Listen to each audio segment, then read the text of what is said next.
Hi, thank you for joining me today. As we stand here in January of 2015, it's a great opportunity to look back at 2014, as there is a very important lesson for investors that could mean the difference between success and failure moving forward.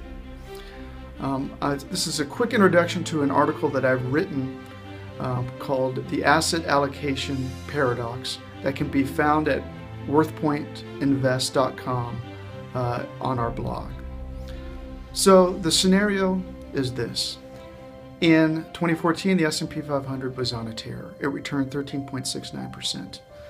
An asset allocated investor would not have had nearly that kind of return, and they may think, God, I want those returns. How come I didn't get those?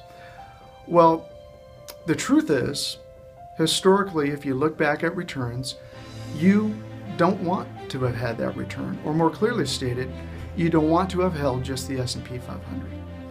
So there's a study that looks at the S&P 500 going back to 1970 versus an asset allocated portfolio.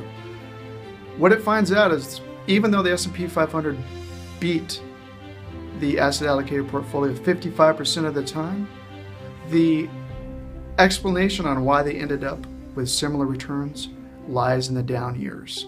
This is very important. The S&P 500 had more down years than an asset allocated portfolio, and they were stronger and deeper.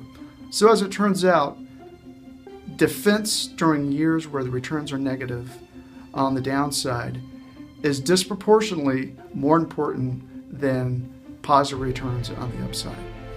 So have a look at this article.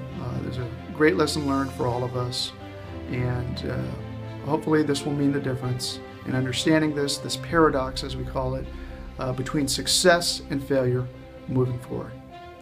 Thanks, and take care.